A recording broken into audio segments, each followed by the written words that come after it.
Hello and welcome to another edition of Shadow of Love.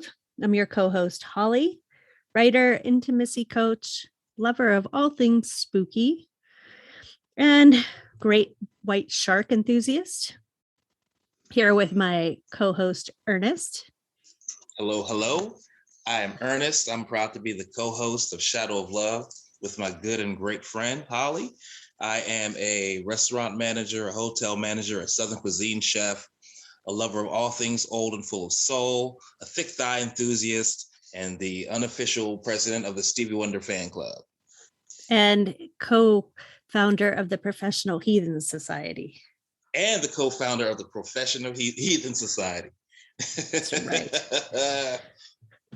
Special thanks to our sponsors, Orgastronomy and Unbound New Mexico. And today, Ernest, will be continuing kind of our chat on love and divorce and talking a little bit more about, we previously did an episode on kind of when to know when you think you're ready for divorce. And now we're going to talk about, so you've made that decision. What do you do now? Right? You're like at that point, okay, the divorce is happening. We know it's inevitable. Where do we go from here? Yeah, I think that's it's a big step. Like I think like the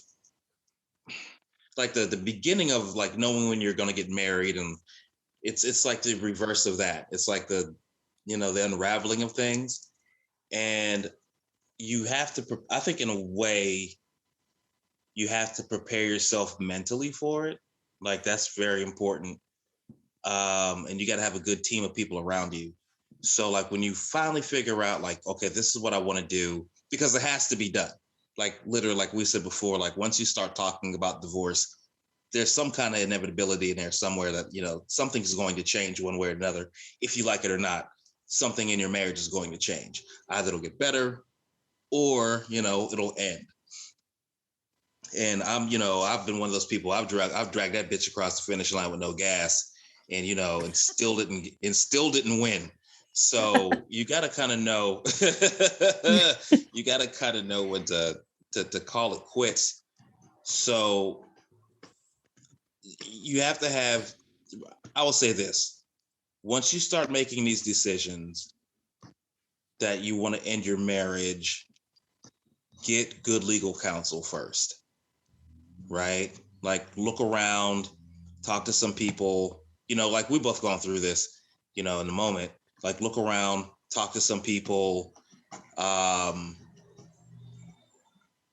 find out like what, the firm that I'm working with, I have a really good relationship with, but it took me like what?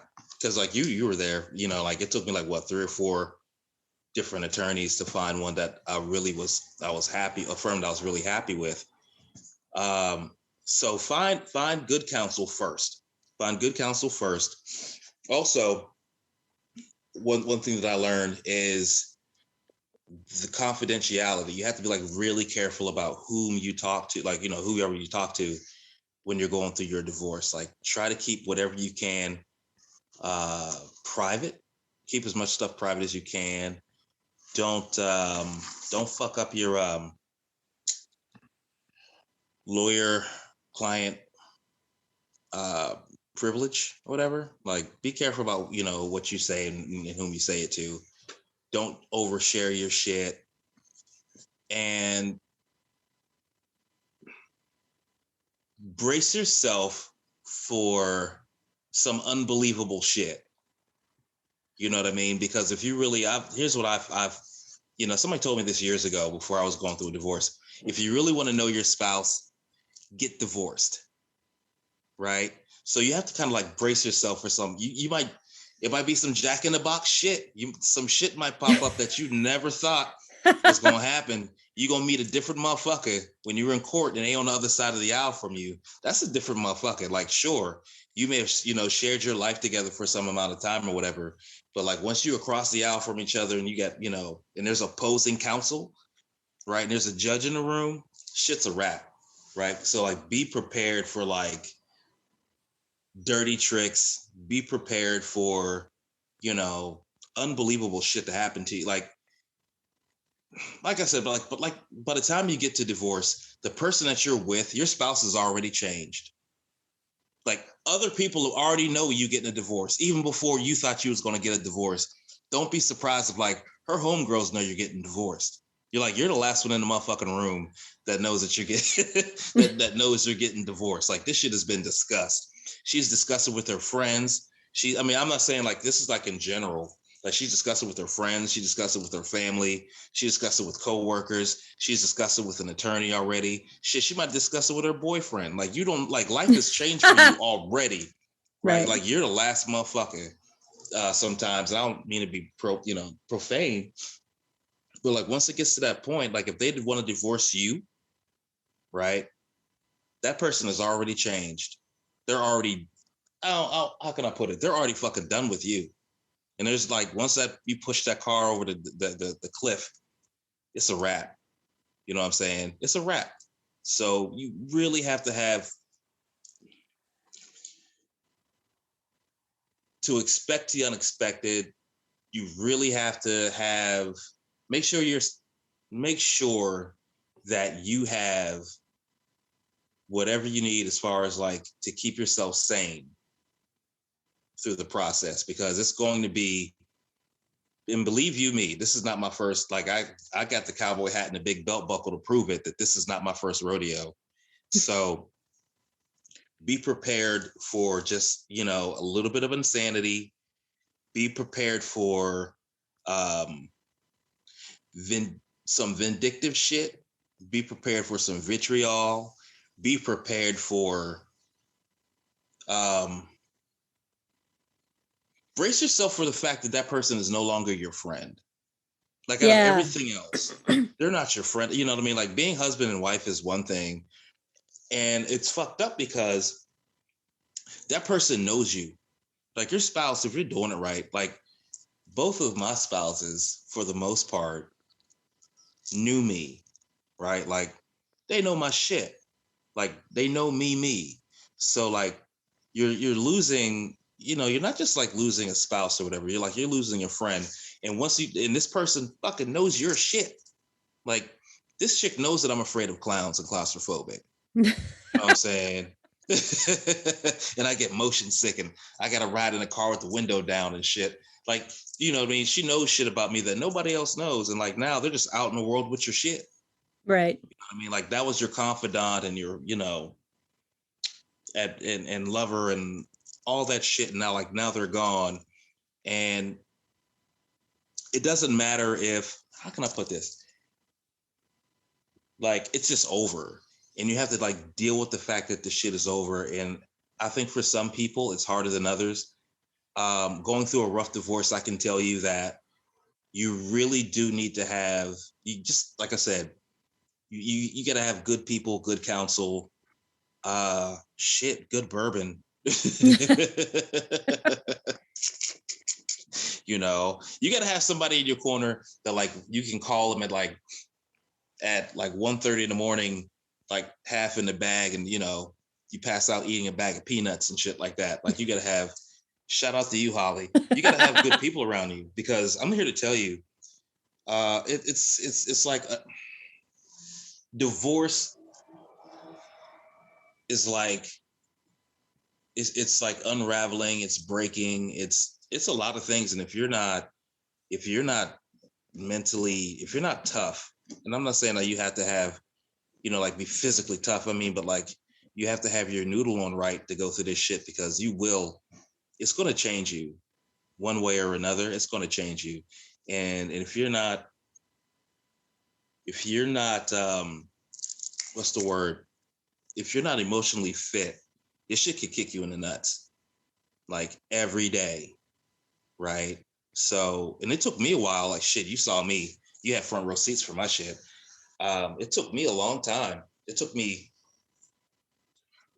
like, without discussing too much, it took me a couple of months to really like wrap my head around a lot of stuff, right? But like with the help of like, I think I'm fortunate, and you're fortunate to have like we're both in the same boat, but like to have good people around us, You know what I mean? Like, I don't think everyone, especially like with the pandemic or whatever, and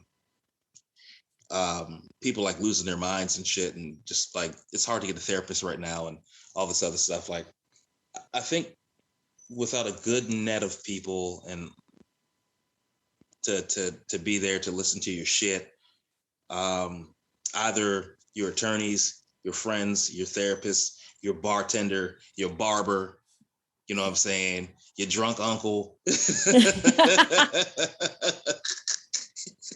You gotta have a crew of people around you to make sure that you don't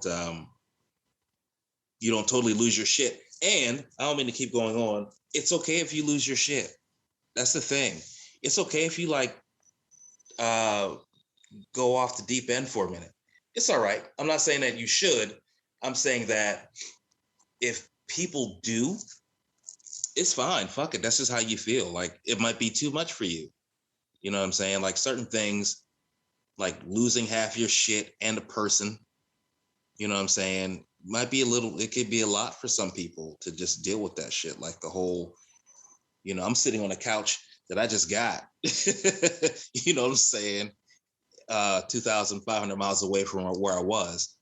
And, the juxtaposition and the loss might be too much for people. And, if you need like a minute to emotionally get your shit together, take it. Fucking take it. And like, if people think that you're weak or whatever the fuck them. They're not your friend, and they don't deserve to be in your circle if they can't support your moment of emotional frailty. Fuck them. Amen. That's what I got. I mean, it's true. There's a lot of emotions that are wrapped up in that process, right? It's like a feeling of failure, number one. Although I think that's just kind of, it's so ridiculous, but we have such a driven society that's based on productive outcomes. And I was reading something the other day talking about how in our society, we really we have this expectation that something should have longevity for like forever, like you should enter a job and just be there forever. You should enter a marriage and just be there forever. You should buy a car, drive it forever. And the truth is like nothing is static, and there's continual growth and change. And so sometimes those relationships and careers and even cars can support that for the long term, but sometimes they can't. And in our society, we really probably need to scale back on this notion that it's only okay, or you're only okay, if you don't have any kind of failure in your life, because sometimes failure is what leads to even greater success later, because you're learning. You're never not learning. And we can't discount like the experience that people get by trying something and having the ability to risk and try it to begin with, which I think is, a really important aspect of marriage. But to make people feel like a failure because something ended, particularly if it's toxic and it's not working for anyone, like, I think we should be celebrating the fuck out of that shit. Like, good for you to recognize that you can't be in a toxic relationship anymore. Like, that's some growth. That's an achievement. That's a reason for people to be celebrating you, rather than maybe making it feel like, particularly if you're in the religious community, like you have somehow wronged, the universe by being in a relationship that is no longer serving you and deciding to leave. That's a lot of pressure to put on people. So, I mean, you have that fear of failure, you have guilt, you have shame, you have sadness. I mean, it's just, there's a lot of grief. And that's also something I think that we're not very good at in our culture. I don't think that we really like to allow people the time and opportunity to grieve and to have the ability to, like you said, kind of lose their shit. Sometimes you really just need to like express and get that emotion out. Sometimes it hits you when you least expect it to. And rather than like looking at people and being like, oh, well, there's something wrong with them. It's really like, it should be more of like, what can we do to support this person during this really difficult time? Especially if you've been in a marriage for a long time, because it's a lot of, like you were saying, you know, that person, ideally they're your best friend, right? And to suddenly lose that kind of friendship is devastating on a lot of levels. Even if you maybe don't like them as a person anymore, you still have had this journey, and that's a really hard thing to kind of face and move forward with. Yeah, all day long. Like I, I never, like when you said the thing about best friends, approached I never like my ex to me, my exes have always been like, you're not like, they were never my best friends because I always need somebody to be like, this bitch is driving me crazy. You know what I'm saying? Like I needed somebody to bounce other shit off of. But as far as like being close to them and all that good shit, yeah, that was a thing. And that loss within itself, depending on how it ends or whatever, can be really, really difficult. And I think for men of my age and maybe older, we tend to not deal with our emotions as well. I think now there's been some emotional progress, right? Where men can be, fragile, or men can talk about their feelings openly more than they used to. Like younger guys, like, you know what I mean? Like things are becoming a lot more fluid as far as like sharing, and being vulnerable. So for me, my thing was like, I had to be able to say like, well, shit, I'm hurt, you know what I mean, or whatever, and just deal with it. Whereas like I've seen people like I've had friends and family members who have gone through divorces, like dudes that I know that were like, oh, this shit is easy breezy, you know what I mean, or done the thing like where, as opposed to like sitting still and dealing with their emotions and process, like literally processing the shit, have gone and have done self-destructive shit like you know just fucking everything that's not nailed down, partying too hard. Like I myself in the past have done that. Like my first marriage, I think I didn't take the time to like really process the loss of it, and saying to myself like, oh, I failed at this thing, right? And even in this one, I'm like, I'm okay. I'm okay with saying how I feel about shit.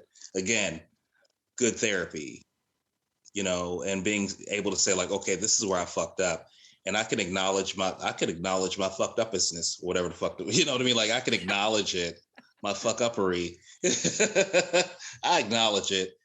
And so I think men, I can only speak for men or myself or whatever, as like a man that's trying to evolve beyond where I was, and say like, you really have to do some soul searching and say like, okay, where did I go wrong, and what can I in the future, what can I change? Like me myself, I'll never, because I'm almost 50, I'm never going to remarry. I'm like, that shit is off the table for me, and I'm okay with that. I'm not going to say I'm never going to remarry. I'm just saying like, I'm at an age where like, I don't know if I'm willing to let somebody know me like that.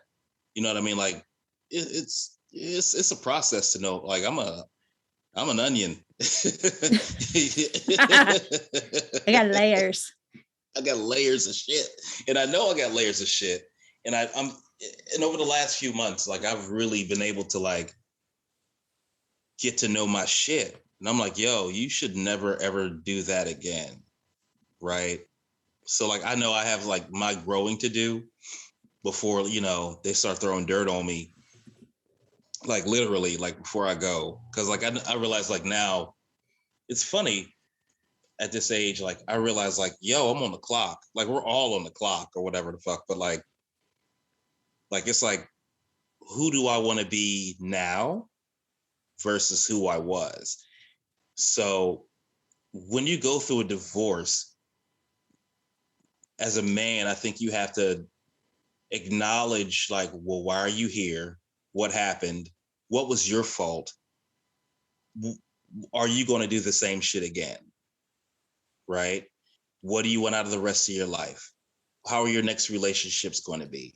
And like, once you start asking yourself these questions and shit, like they're long drawn out answers. Like, it's not like one simple thing. Like, once you say like, okay, well, who do you want to be now?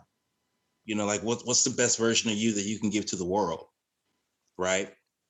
Because, you know, my uncle told me about a few months back, he was like, yo, you know, your life is going to go on, you know, like you're still young, you're still, you know, a decent person, and, you know, you're going to find somebody new. Right. And I'm like, I'm not even thinking about that shit.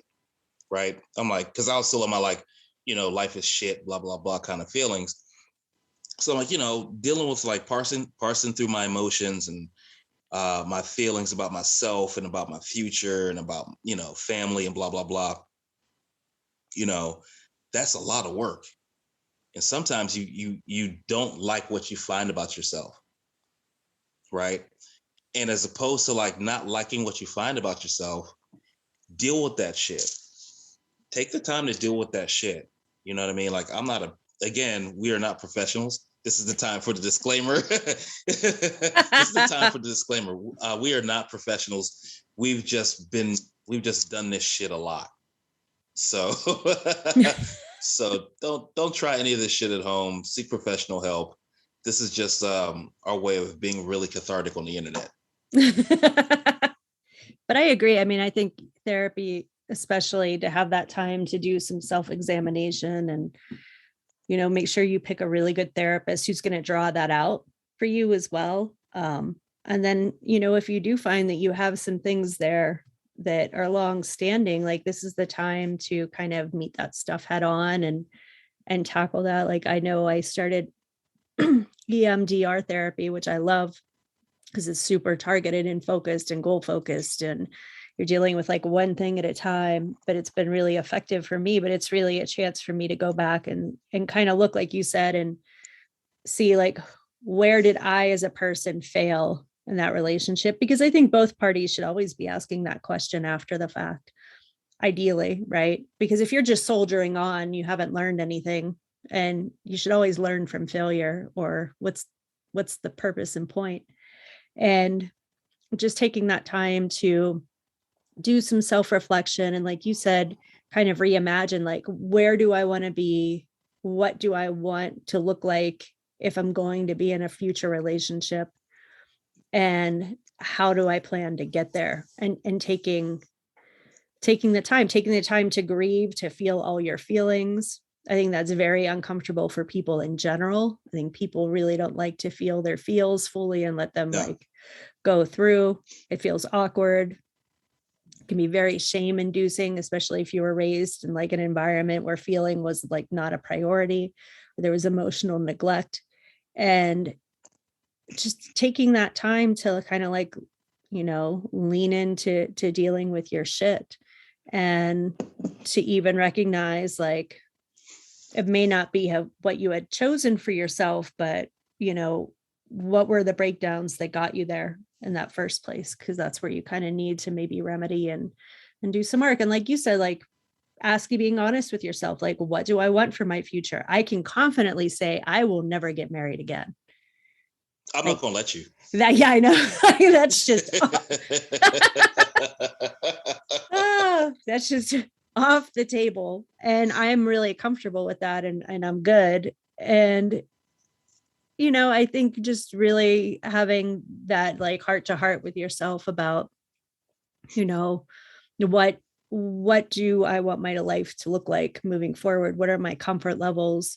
Um, Vulnerability after divorce is like, I think, one of the hardest things in the world. It's so hard because you've just been through like this hugely traumatic event, particularly if you have kids involved, because you're also absorbing and dealing with their emotions around all of that. And then to put yourself back out there and be vulnerable with another person is a really hard thing to do. Oh, fuck yeah. Yeah. Like I said, like I'm afraid of like I'm like I was at a thing not too long ago, and I was with somebody, and I was at this event, and there was a mascot, right? And we're like they're like taking pictures and all this stuff. And it was a mascot like dressed up in a costume. I am like, full disclosure, I'm fucking afraid of mascots and clowns and shit. Like them shits frightened the fuck out of me way before Pennywise. Like clowns and mascots, fucking like Easter, like the Easter Bunny and shit, like the Easter Bunny costumes and shit, frighten me. And we talked about this shit before off, and like I'm taking this picture, we're taking pictures, and like this mascot is like right beside me, and he's like poking me in my side, right? And I'm like, there's a bead of sweat running down my back because I'm fucking petrified. And I took a gummy before I went to the event because like sometimes I can be, socially awkward. Oh, you know. So, I took this gummy to like mellow myself out for this event. And person I was with, like, she was like, "Are you okay?" And I'm like, yeah, but I gotta tell you something. Like I'm like whispering this shit in her ear. I'm like, I gotta tell you something. I'm afraid of mascots and clowns, right? And they were laughing, but I'm like, no, motherfucker, I'm dead ass serious. Like this shit is fucking frightening for me. And I'm claustrophobic, and I'm like in this group photo and it's tight. I'm like, oh, you ever have like a bead of sweat start like in the middle of your neck and like go like right down your ass crack? Like sweat, like surprise ass sweat. So yeah, like those are the things, like, when you're like reintroducing yourself to the world, and you just be careful. I'm gonna say this to people: be careful. Like if you start to get back out into the world again, it's going to take you a while to get ready for it. And sometimes, and I can only speak for myself, sometimes you get surprised with people and things, and you're like, oh, this is nice or whatever. But like, it's those little things that you have to tell this person, like, yo, these are the things that I'm afraid of. Right. And like a lot of dudes my age and older act like they're not afraid of shit. But like, you're going to have to put that shit to the curb to be in this new world that we're living in, because you're not, how can I put it? Like, I'm not remaking myself or whatever. Like when like, I can only speak for me. I'm not remaking myself. I'm just trying to get comfortable with me being alone, or like being single again and being out in the world, right? Because like when you're in a marriage, when you're with somebody, like especially if you've been with somebody for a long time, you can get overly comfortable, right? You can get comfortable because like this person knows your shit, like I said before, and like theirs, so you don't have to deal with a lot of different personalities like you are when you're single. Because like when you're dating, be careful. Like you got to deal with a bunch of different personalities and shit like that. It's like you become like a macro manager of other people's feelings and shit. Like look at, like I'm like no one can see me, but like I'm like making myself small as hell talking about this shit. Like I'm hugging myself like, oh Lord Jesus, these feelings. I should have took a gummy before we recorded. Oh, it's true though. Like But you have to it's like learning to love yourself again, I guess is the best way. Because I think that you just lose sight of that when you're in a relationship. It's really easy to lose sight of your needs and your wants. And so maybe it's not remaking as much, although I think this is a good time to make changes if you want them. But it is about learning to like integrate yourself into a whole person rather than being part of a couple. And that's a challenging thing to do while experiencing grief and any kind of like financial stress that a divorce brings on, or arguing over any kind of, material things, or navigating custody and kids. Like it's a tall order and it's a lot. It's a it's lot. everything. Yeah. It's fucking everything. Like you'll be surprised. We both, gone through divorces or whatever, but like, these motherfuckers are, like I said before, like a year ago, I looked like Tay Diggs. Now I look like Frederick fucking Douglass out here. Like you'll be.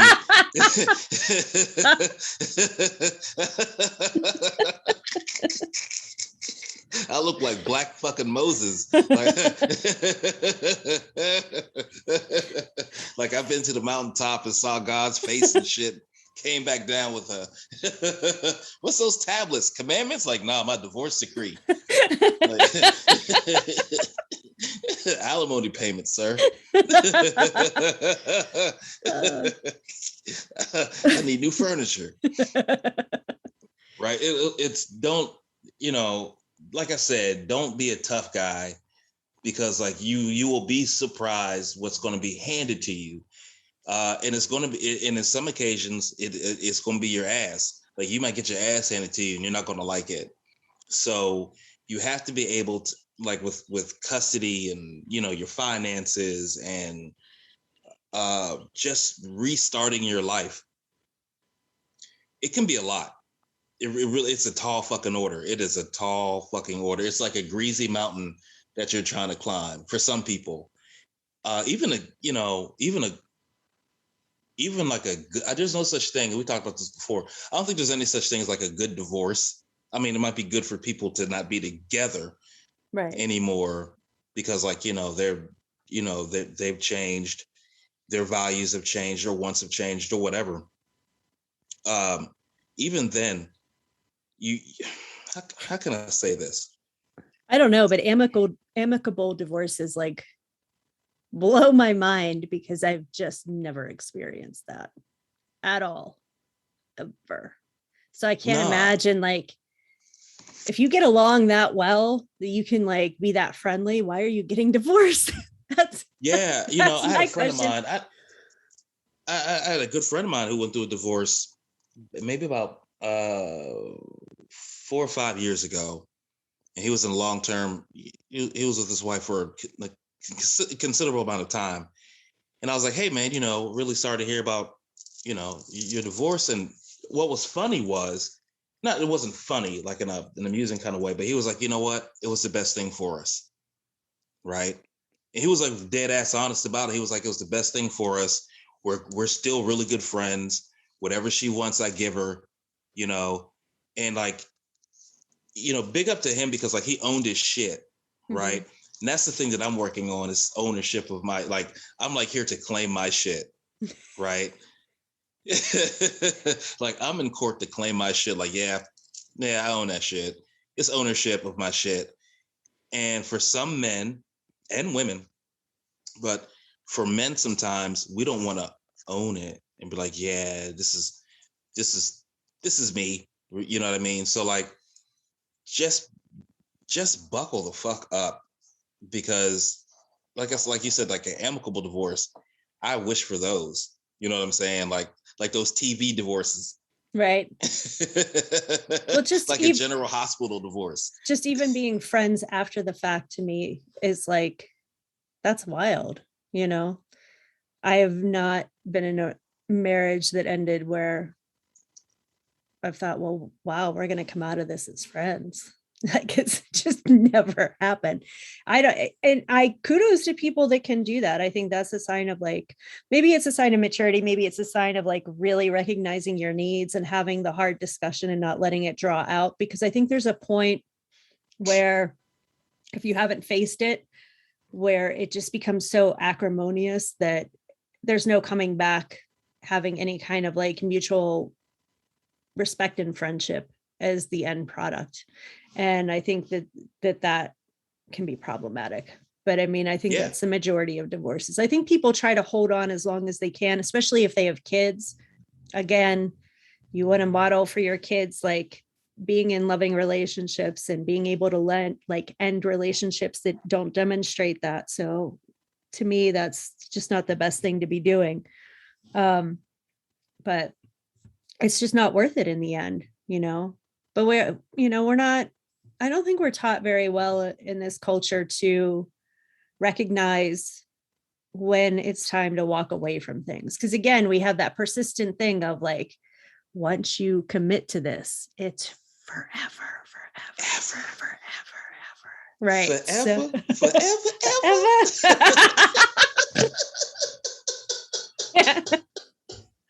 Ask Oh Kanye about shit. forever.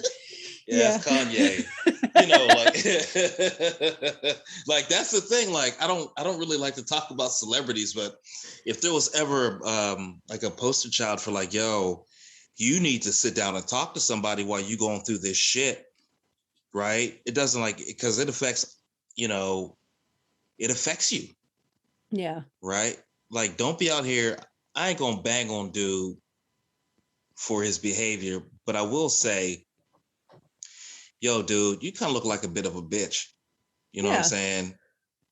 Like, you have to accept the fact that your partner has moved on. You have to accept the fact that this shit's over. And even if it hurts, you know what I mean? Maybe you should have a podcast Yeah. and Right. a therapist. With a friend. Yeah. Yeah, have a podcast with a friend. Don't be out here all messy on the internet, you know, threatening people and being a, Well, I don't want so to call them a bitch, social but that's, media and divorce it's such a dangerous combination. It's so bad. I think you have to like I learned this a little bit, I think, from my second divorce, just being really thoughtful about kind of what you put out there. Because I've actually had things that I've written used against me in court. So don't vent on social media. don't vent on social media. Don't write about and I'm a writer. So for me, like that's my outlet. And I took some time to like chronicle some things in my second divorce, and then it was brought in the courtroom, and just you can't keep it to yourself. So like Keep it to you. much Yeah, keep it much, to you. Like much smarter this bartender, time around. Yeah. barber, Right. bartender, barber, best friends. Like keep that shit in a very small circle. Do not. I'm telling people right now, like you said, don't be out here posting your shit, your feelings. Don't be out here posting your feelings. Right. Don't be out here um, ranting or whatever because you'll be surprised what comes up in court. You will Right. really, like I said, that Well, you'd be person is no shocked. longer your friend. No, and they almost and they take a defensive position, and it's fear based, right? So everybody's trying to get whatever they can get in a way that suits them, and it just is a very awkward and uncomfortable place for everyone to be. So you just don't want to give people more fuel for their fire than what you need to, you know. And you'll be surprised who the fuck pulls up in a gasoline truck. Chain Yep. smoking. Right. Yeah. So like my ass was bigger. My ass was bigger this time last year than it was now. That's all I gotta say. I left half of it in the courtroom. Yep. So be careful. Like just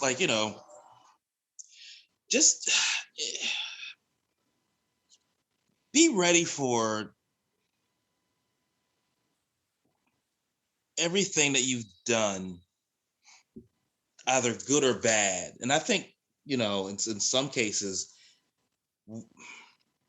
people will find like low moments in your marriage to Mm-hmm. like use against you. You know what I Yeah. mean? Or fabricate some shit. And just be prepared for like I said before, uh you remember the movie War of the Roses? Oh yeah. Right. I remember watching that when I was a little kid. Well, not a little kid, but like a teenager. And I was like, holy fuck, like that shit is wild and petty. Like, you know what I mean? Like I could never imagine I would never go through some shit like that. I remember I said this shit. I was like 16. I was like, I would never go through some shit like that. You know what I'm Huh. saying? That was a prophecy, my friend. That was a prophecy. Like I'll never go through it. It was like opposite day. Like I should start saying shit that like I'm never gonna hit the lottery. I should start saying shit like that because then I'll hit it. Because like once you go through a crazy ass divorce, I think everything else in life can be easy peasy, right? Yeah. Like so, man.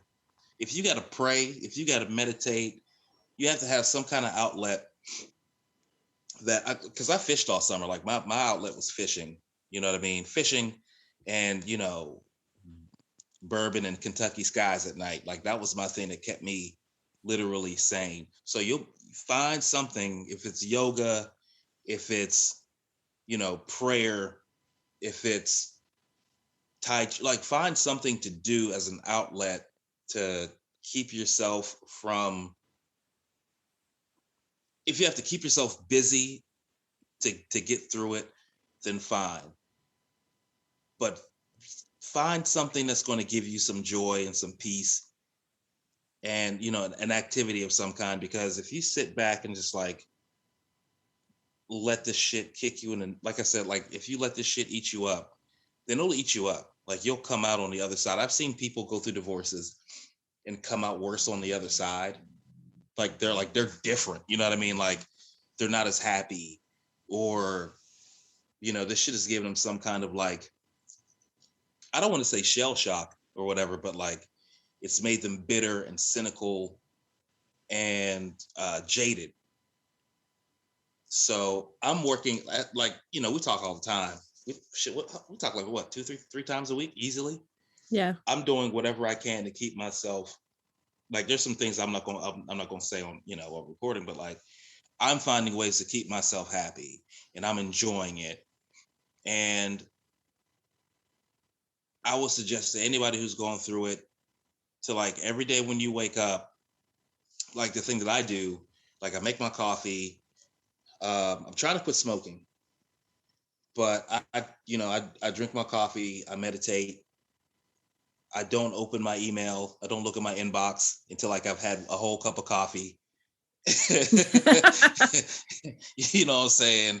And a cigarette, and say fuck maybe once or twice and start my day. But like you gotta have something, and not to ramble, but you gotta find some ways to like not let this shit wear you down.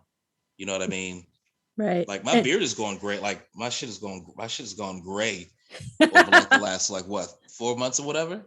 So like just man, don't get bogged down in the bullshit.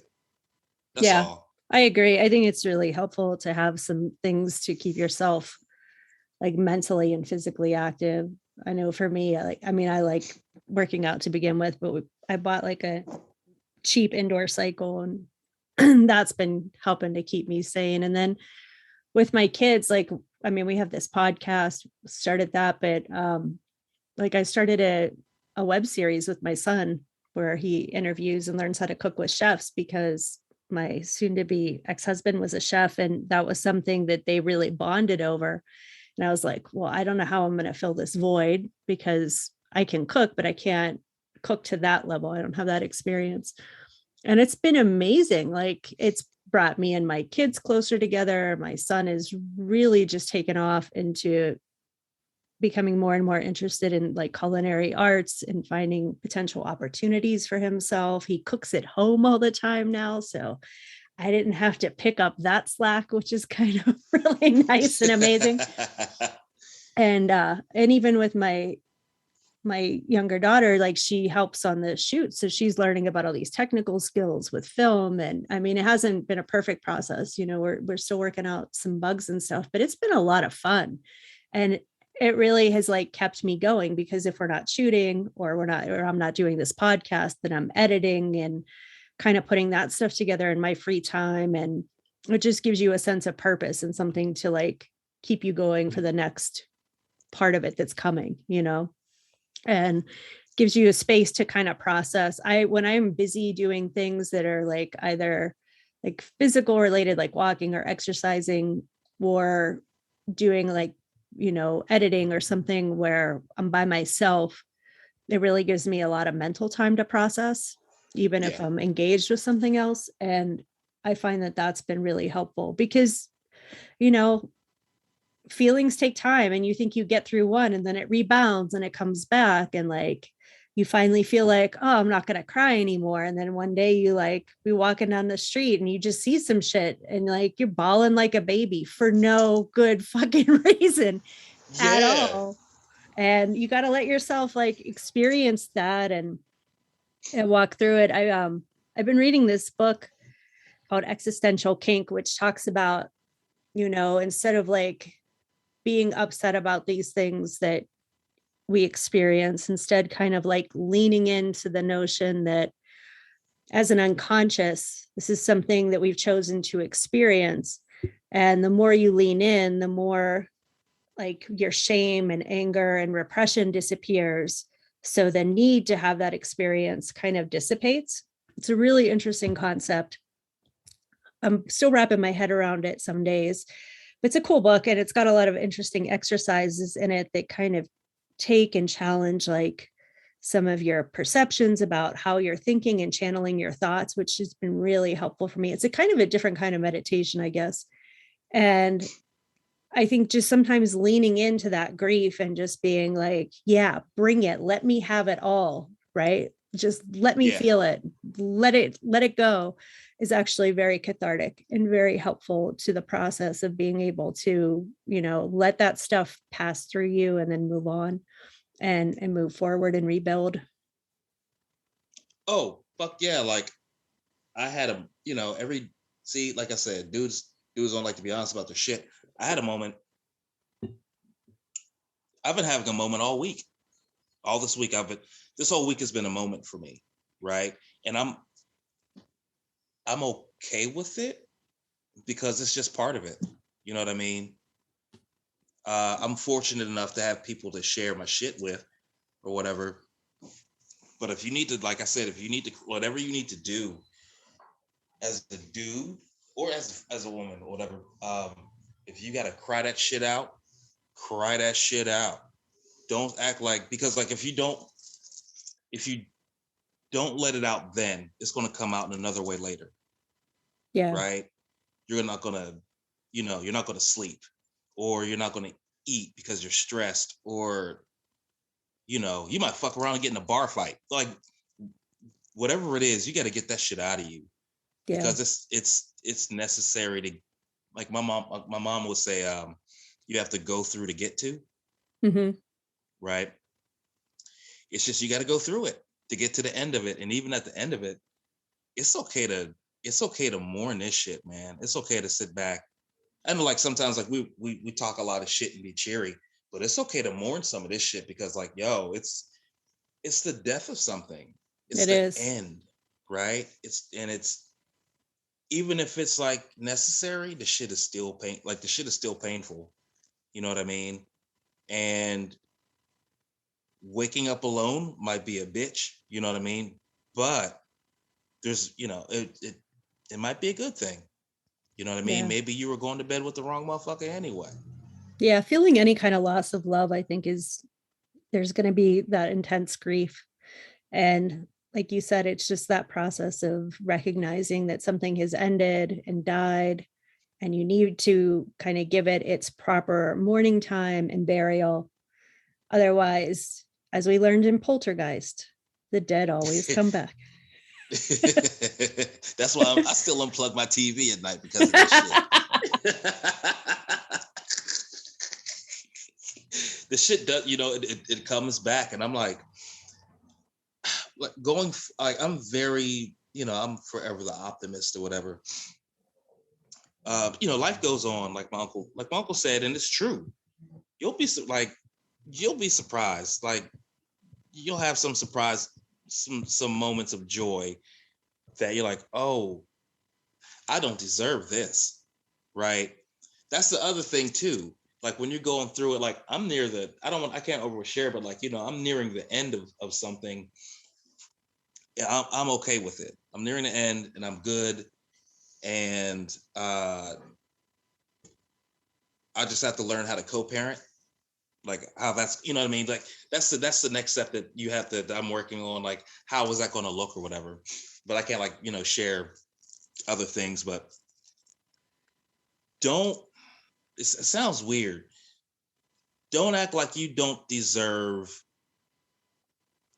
good things and good people in your life when you're moving on. You know what I mean?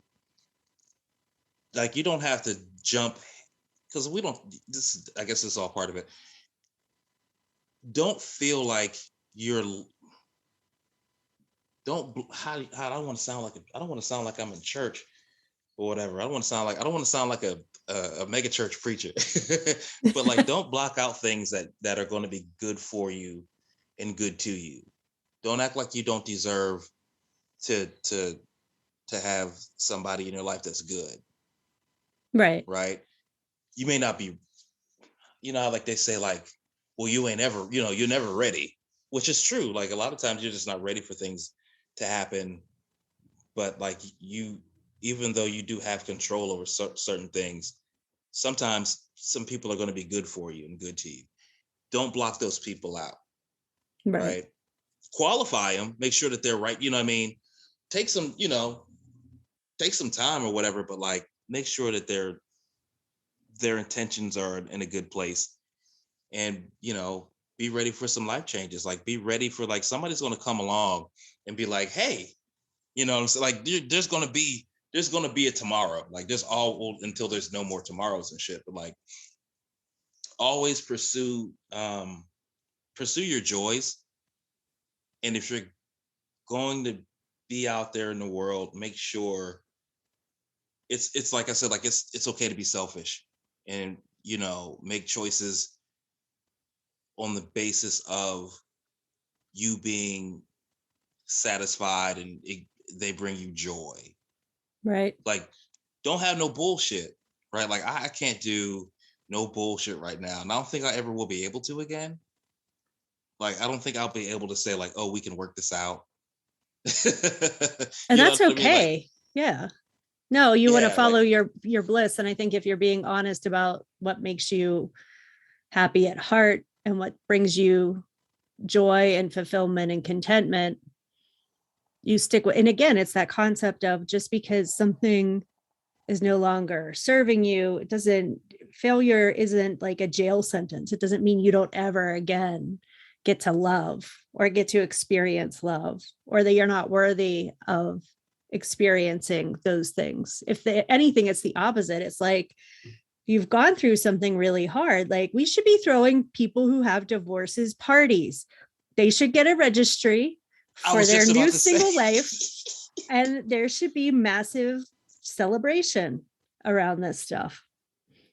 Yeah, I'm not even gonna say the restaurant where I'm gonna have my my party at. But it's gonna be some champagne and some giggles and some tears. You know what I mean? Like I said, it's okay to cry. It's okay to feel all your feels, right? Like don't let don't hold shit back. My whole thing, like, and we talk all the time. Like I just don't, going forward, I don't want to make any messes that I can't clean up, or I don't want to, like, doing the show about like divorce is one thing, but don't be out in the world and shit, fucking around and don't talk about your divorce to whoever you're dating if you're doing that shit, because that's just that means it's not their fun, it's not their jam, it's not their circus, and it's not their monkeys. Like a friend of mine says, like, don't introduce nobody to your shit. You know what I mean? If you're having it, like I do this thing, this is true. Like if I don't want to deal with the world or whatever, if I'm like in my feelings, I'm in my sweatpants. Like me, I'm in my sweatpants. Like if you see me in my sweatpants anywhere, I'm in my feelings too, right? I like to dress. So if you see me out in the street or like, rocking sweatpants and a sweatshirt, I'm in my feelings, and I'm okay. I'm okay with being in my feelings. Fuck it. I'm in my feelings today. I'm contemplating some shit. I'm regretting some shit, and I'm processing some shit. So it's all part of it. And it's okay. Like whatever the fuck you feel is whatever the fuck you feel. And don't let anybody judge you about being upset. Don't let anybody judge you about being unhappy. Don't let people judge you about being happy. Mm-hmm. If you're out here getting your happy on again, which is fine too. You know what I'm saying? Like you might be out you might not realize you got your net out and there's a butterfly in it just for you. Right. you know, just take it as it comes, for real. Because, well, I don't know, life is short, and you should try to enjoy as much of this shit as humanly possible while you're here. And if you can't enjoy it with your spouse, then enjoy it alone until you find somebody or not to enjoy this shit with, because like this shit is fucking fragile and flimsy and unpredictable and short. Mhm. So, man, just try to live the try to live the best life you possibly can. If you have to do it alone, then do it alone. If you find somebody who brings you joy, enjoy being with that person until you can't be with that person anymore. Right. Like that's my new shit. Is like I enjoy people for the moments that I'm in, for the moments that I have with them. And if it doesn't work, it don't work. Like I'm not trying to ever force anything to work again. No, I'm Like, not either. Not with like relationships, not with friendships. It's like entering into things with a spirit of like, I'm choosing to be here. I'm choosing this. And at some point, I might not choose this anymore because I might decide that I need to choose something else. And just being okay with that. yeah, Because again, like I don't think that we need to like look at everything as a failure. I think sometimes it's just opportunities for growth and reassessment. That's what divorce should be called, opportunity for growth and reassessment. that sounds like a job. Sound like a Well, real job. is Like it not a job? shit is Divorce is a work. it is so much work. Shit is Divorce work. You divorce is know, a lot of work. I was with a friend of mine yesterday, and he's getting married, and I was trying not to. Like we were talking before we started recording. I was like, I don't. I think I'm bad juju for to be in your wedding party right now. I'm like, I'm not. Just because I'm something old don't mean I'm supposed to be in your wedding. You know what I mean? Like, don't, because I'm something old and a little bit cynical, and so I don't think you should have like a bunch of divorcees in your wedding party. I just don't believe in that shit. Like that's you don't want me at the table right now.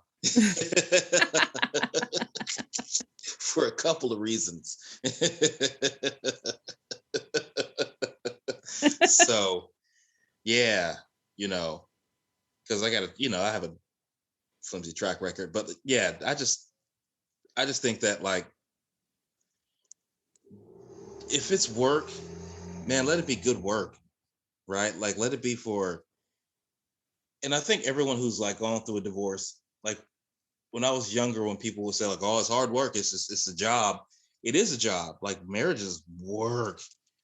Like that, you don't realize that it is. Like I had a friend of mine who I got married before he did, my first marriage, and he was with his long term partner, his fiance, for a while. And I told him, I was like, "Dude, uh, everything changes when you get married.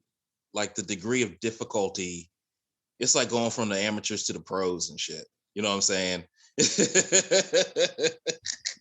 It's like the degree of difficulty and expectations change, right? Like when you're just with somebody dating, or even if you're engaged to them, you don't gotta explain a lot of shit. But like once you get married, you gotta explain yourself.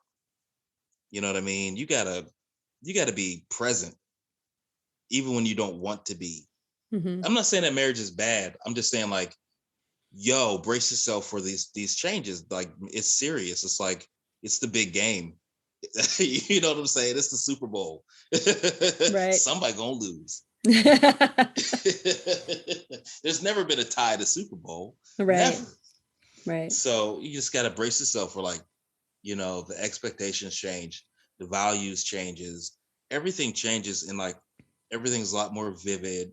And I'm not saying like in a bad way. Like I enjoyed being married. Like, how can I put it? Marriage is good when it's good, and when it's bad. And like sometimes it's just like Tuesday, Mhm. right? That's it. Like that's the only way I can explain it. Would I tell people to do it? It depends. You know what I mean? If you think that that's what you want to do, and you found the right person for you, then roll them dice, homie. But there's a reason why the casino ain't got no windows and clocks.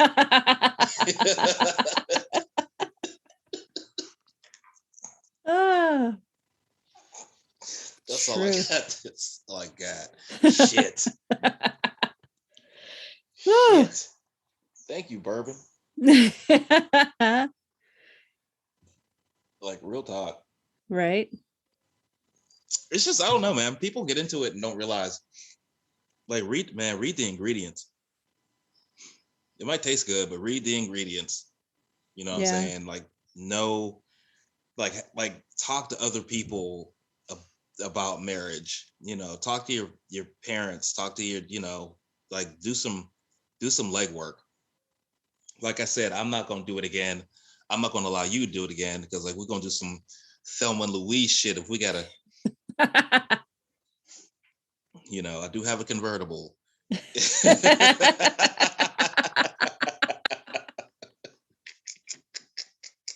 Right. That's it. That's all. No, it's true Oh though. shit. Like I think at the end of the day, just, if you've made that choice and you're firm in the fact that, you're ready to say, I don't want this anymore. Just like you said, good people, good team, good lawyer, be kind to yourself, let yourself feel your feels, take your time, take all the time you need. Don't let other people tell you what kind of like timeline you're on. And then, it's like being a little caterpillar, right? It's like you got to go into your into your cocoon. There's this meme I saw today. It said people talk about caterpillars becoming a butterfly as though they just go into a cocoon, slap on wings, and are good to go. Caterpillars have to dissolve into a disgusting pile of goo to become butterflies. So if you're a mess wrapped up in blankets right now, keep going. So Yeah. just keep going. You're gonna You be a missed me this butterfly. morning. You missed me this morning wrapped up in my blankets. With your sweatpants and feeling. Hell yeah. Like you missed that shit. I was sitting here watching Columbo writing checks. Oh shit. Yeah. Like Ooh. fuck. You know what I'm saying? So man, take your time. Shit. Take your time. Like I self-confess I'm really in like, me. I'm enjoying myself to a degree. I'm weirdly, but like this is like well, I'm like almost a year in, right? So time has passed, and initially I was a hot flaming mess, you know, admittedly, and I'm okay with that because like that was just what I had to go through. And now I'm weirdly, like I said, I got a great team. Like you're on my team and I'm on yours. Anytime you need me to break out my pom poms, Holly, you know where I'm at. So I'm weirdly in like it's funny because part of me on one end, I'm like really I'm happy. I'm enjoying what I'm doing. Right. I'm enjoying what I'm doing. I'm adjusting to a city again, the whole urban experience for the good and the bad of that shit. And, getting back out into the world and right now, like me being in the world that I'm in, I'm actually, I'm really enjoying it. I'm happy. And like I said, I'm allowing myself to be happy and like enjoy what I'm doing. Right. Even though, I'm walking into the gun store again. You know what I mean? Are you walking into the gun store already shot yourself in the foot? But like, no, I'm enjoying what I'm doing, and I'm enjoying the experience, and like, and I'm realizing like, oh, I'm I'm flawed, and I get my flaw. Like that's the thing too. Get your flaw. Like understand who you are. The song that I can't listen to right now, I went off on a tangent. The song I can't listen to right now is "Lately" by Stevie Wonder. Oh, I love I that can't listen song. to that song. Love that Ooh, song that's a so much. motherfucker for me, right? But like I said, like I'm in that mirror, picking myself apart and figuring out like what's good and what's bad, and Ooh. I'm very, very cautious about um getting back out here, right? Like we're gonna chronicle it eventually. Like, oh, I think the episodes in the summer are gonna be spicy. Like, you know what I'm saying? Can't do it right now, but like, you know, I'm enjoying it. I'm enjoying it, and I do realize, like I said, big up to my uncle Ronnie. Um, Life does go on, and you know, whether you like it or not. Mhm. So I'm enjoying like a certain part of my life right now. I really Yeah. am, and I'm not going to act like I um and I don't feel guilty about it. Like, oh No. no, I'm supposed to be, you know, like once I get out of these blankets and sweatpants, you know, I'm a sexy bitch. So that's all I gotta say. No, amen to that. It really is about choosing to appreciate and find that beauty in the darkness, right? Find the light in the darkness, follow the light, follow your bliss. And life's go moving on, like you said. So it doesn't have to be ugly on that side of No, things at all. So whatever you need to do to make yourself and your life beautiful, do it. Treat yourself, be good to treat yourself, yourself. treat yourself. And You know, you know, we love you and we're wishing the best for you. And if you throw a divorce party, please invite us because we might show up. You oh hell never know. yeah. I'll have a foam finger and shit and the whole nine. Like, what's that for? After party.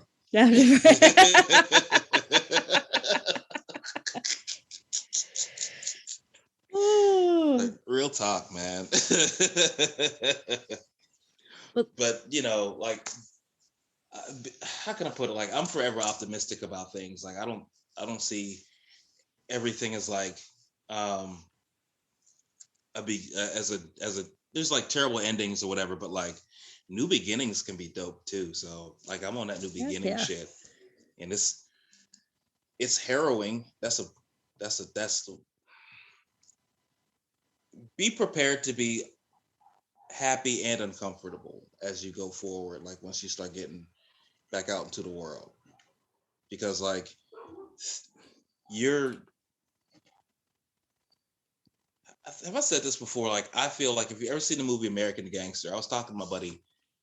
I was talking to my cousin yesterday, and he was like, "How do you feel?" I was like, I feel like if you ever seen the movie American Gangster, like when Frank Lucas gets out of jail and he's by himself and he's got an older suit on and he's alone and he's on the sidewalk by himself and he's back out into the world, right? That's passed him by a little bit.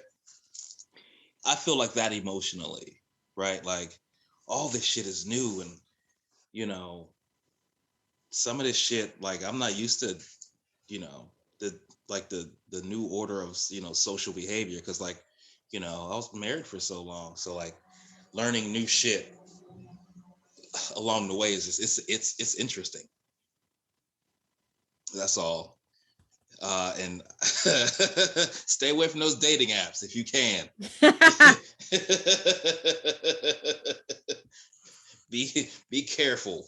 That's all I got to say. Right. Now just, do what you can to make yourself happy. You've been through a lot. It's not a failure. Again, it's opportunity for growth and reassessment. Time to make change, time to cocoon, become that butterfly, and just find a way to love yourself again. And that at the end of the day is, I think, the most important thing we could do on any given day, whether we're in a Amen. relationship or not. So awesome. This was fun. Thanks, Ernest. Oh, thank you, Holly.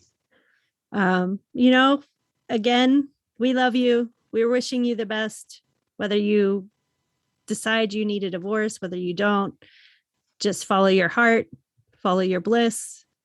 And no matter what, if you find yourself in darkness, we always hope it's in the shadow of love.